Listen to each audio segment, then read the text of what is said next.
we explore the exordium, the first part of an oration. Cicero defines an exordium as a passage which brings the mind of the auditor into a proper condition to receive the rest of the speech. It serves as an introductory primer for our case discussion and sets us up to really persuade our audience later on in the speech. The exordium is divided into introduction and insinuation.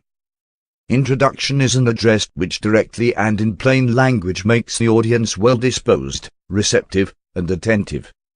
Insinuation is an address by which we stealthily capture the audience's imagination.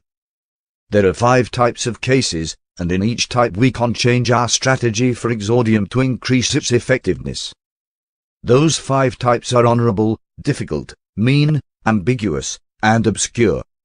For the sake of brevity, I will omit a description of these types and will instead describe the strategies for exordium that suit each one. In the difficult case, if the audience is only partly hostile, we must try to win their goodwill by an introduction. Otherwise, we swiftly get to the insinuation. In the mean case, we must make the audience attentive.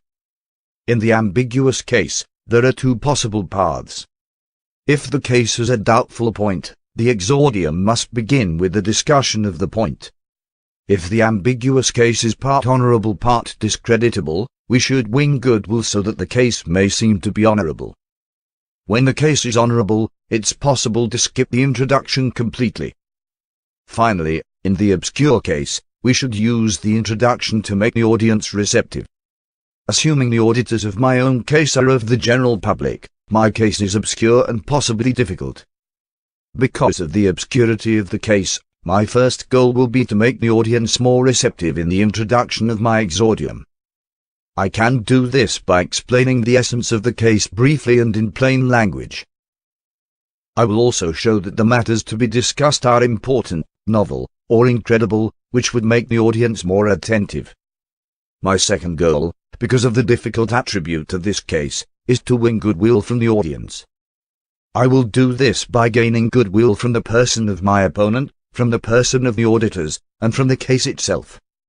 I will gain goodwill from the person of my opponent with a brief attempt to bring him into contempt. I will gain goodwill from the person of my auditors by calling them good citizens.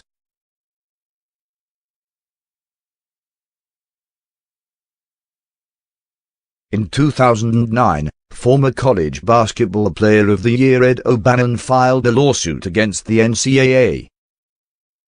Up until 2009, and through 2014, the NCAA collaborated with video games manufacturer Electronic Arts to produce a series of sports games that allowed users to play as their favorite college teams.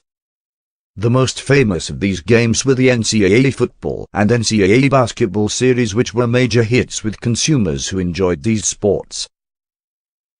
These games generated millions of dollars in revenue for the NCAA, Electronic Arts, and several other collegiate athletics licensing organizations. In his lawsuit, which was filed class action on behalf of the athletes whose likenesses were published in these games, O'Bannon argued that players should be financially compensated for the NCAA's use of their images as displayed in them.